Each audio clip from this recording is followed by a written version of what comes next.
and we really respect the Americanos for what they've done in holding onto that property.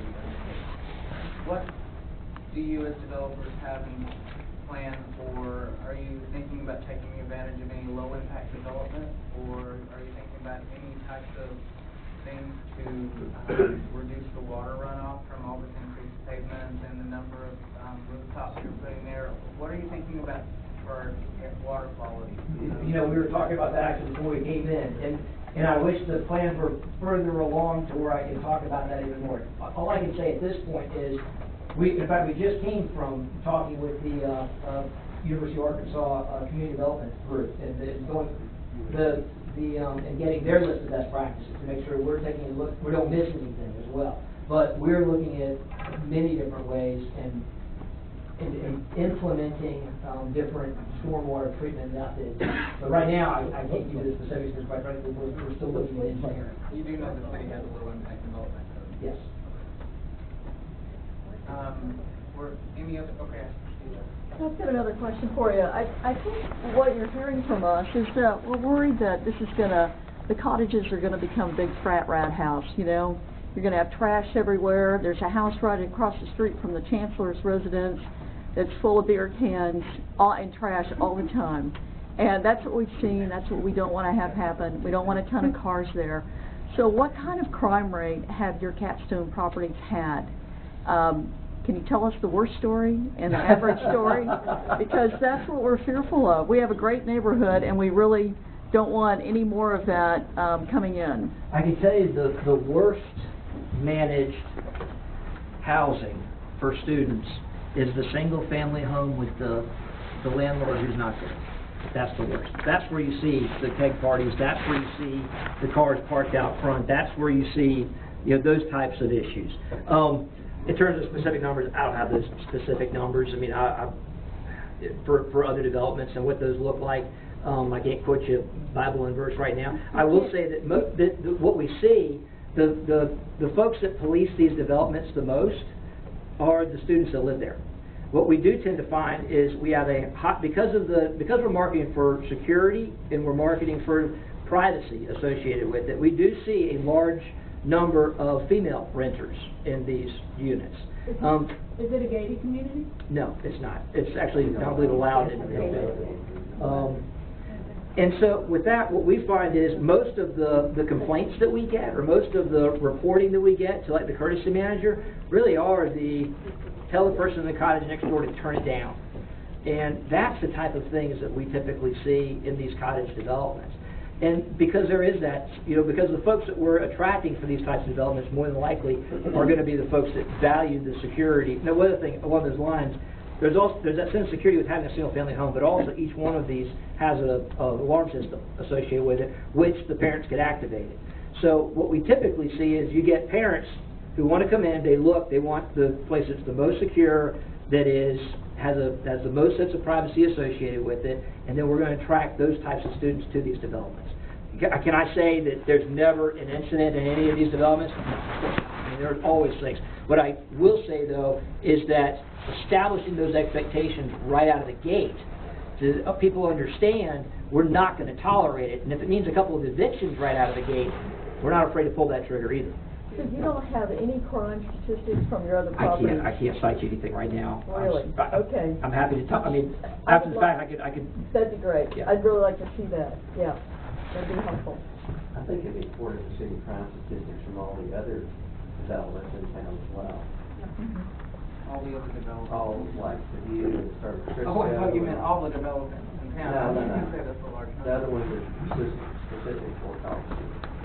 We have a police officer in the room. I'm not sure if you have any information.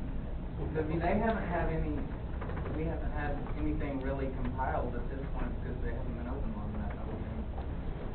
No, I mean, you have to do a query and, Yeah. you know, it's not that hard to do. But There is a crime map on the police department website. There is. And if y'all want to email me for that information as far as existing development, I can ask that the staff put that together for you and I can email you back. That's something that I can definitely do. I have a question for you. Okay. Going to this map up here, the streets that are shown in white are all of those streets existing streets? Except for the one that you see going right there where he just pointed. Lincolnwood Drive. Every other street is existing. Also, the street on the northwest side of the site plan that y'all are showing. That runs out to Weddington? That street is not existing. What's a dirt road that actually serves the house? Right. Okay, so those two are not existing. Well, Now, Lincolnwood. the second part of that question is, are there any other streets that are on the master street plan that you referred to that are not shown on this map? There is one other, and it is just south of Lauren Drive, and that's Maple. And Okay, now where is Lauren Drive? Lauren Circle on the TV Lauren screen. Circle, okay. All right, I'll show y'all. Lauren Circle on the TV screen is in the bottom right-hand side. Yeah. It is the group of houses that kind of forms a circle all the way out to Sang. Okay, got it. Yeah. Now you say there's another Just south of there. south of the southernmost of those two. Just south of there is Maple. And on the current master street plan, there is the eventuality of that going all the way to the streetlight, but that's not. They might have removed it. The last version I saw had it on there. Okay. So Right. you're talking about down here across. Right, across 540. It's just a trail, a walking trail, but not a There street. used to be a street. It might have been removed.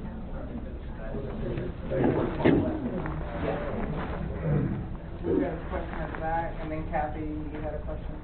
The master street plan does show the street that is on the western side of the development. The master street plan shows that one curving and going and connecting back to 540. Connecting to a street. Something like that. I cannot remember the name Right. of it. Persimmon. Persimmon. On the west side of 540, there wouldn't be an interchange there, but they would like to see an overpass. That one day is on the plan for another corridor, but that's not funded and not planned at the current time. Aubrey, I've got one question over here, and then I'll come right back to you. I'm just concerned that another university, and this is university, it's not just apartments, is coming in and sandwiching our community. And I want to know from the city, what are you going to do, what's the city going to do for traffic calming on Sang Avenue, which is right now horrible. It's horrible. And Cleveland, and Weddington. And it takes up on Palmer, and it also on Lauren Circle with people that live there, on Markham, on, and building sidewalks is not traffic calming.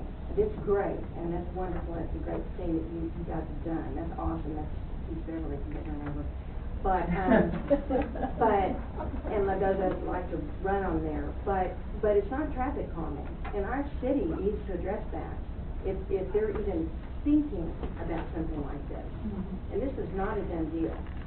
And if you're even thinking about doing this, there's got to be some traffic calming at some time. And are you the town and gown representative? Yeah. I think I spoke with you one time on the phone, and you seemed to be, at that time, not in favor of the student housing being off campus at that time. I think, I think the university definitely needs to increase housing on campus, Okay. and I think you made a really good point of the flat line that's occurring right now with student housing, so I think we can see how that's going to affect, especially with the already current. We don't have the roads, we don't have the capacity, we don't have the policemen to police those roads, and that's, we have a wonderful police department. That's not what I mean. We just don't have, there aren't enough. And the city needs to step up, if they're even going to look at this, consider it. They need to step up and do something in that quarter, more than sidewalks.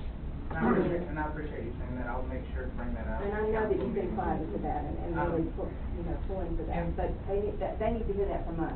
And one thing that they did, I know at the town and gown level, and we appreciate our representatives to the town and gown committee, is they did push, and I fought for it too, that the western border of the town and gown discussion be pushed all the way to Sang. And that was a large discussion. And finalize that order. I think it's important to push it there because that's where all the possible additional lighting, traffic calming, things of that nature will be implemented is within that boundary, and we really do need that relief. So it can happen on site. Right. And a little west, that was pushed a little west of Palmer as well. It was pushed all the way down to Sang, and all the way straight over across to 6th Street. It cuts through, like, It does cut through the woods. The woods. It doesn't go by street. Yeah, I just think that our cart needs to come before that horse. You know, we need to have, Here, here. or the horse needs to come before the cart, whichever. We need an infrastructure there to handle something like that. I completely. It's not that everybody's completely like against it, we don't have it. We just don't. I'm gonna come to you right after Aubrey. Yes, sir. I wanted to ask, gentlemen, you mentioned courtesy managers. Are they going to be qualified active police officers from the city?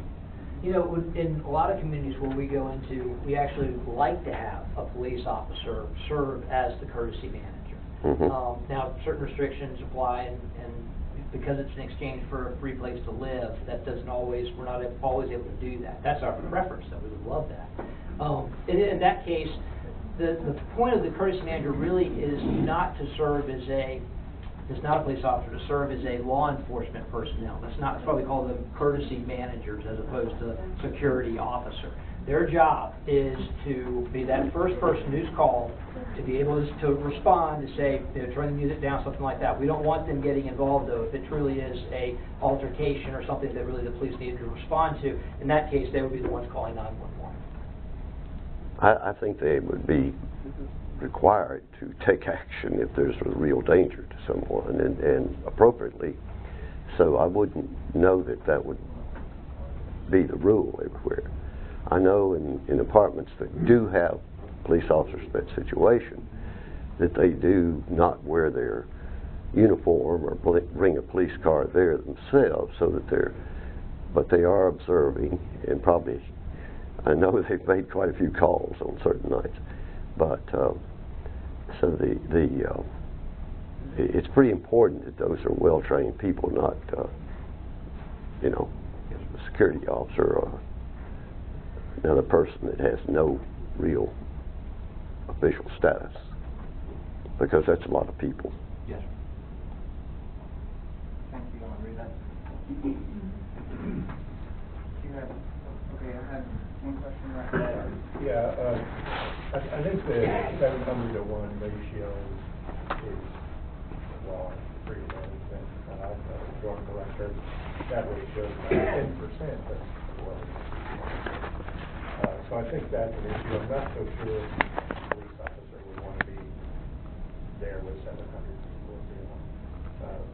But that's beside the point. My biggest concern with this project is the fire. I think it's too dense. It's too dense from the beginning per acre basis, and it's too dense in terms of the number of students and traffic from this place. I understand to cost it out for your company, you need that, but I'm not particularly sympathetic that the price of the property causes it to cost out that way and then cost utility, because there's other uses that could have been reused for these properties if it was priced. And it's not necessarily, land cost obviously goes into the mix, that's an issue, but it also has to do with management. And what we have found is there's a balance there. Obviously, fewer people living in a development means you can't afford as much management.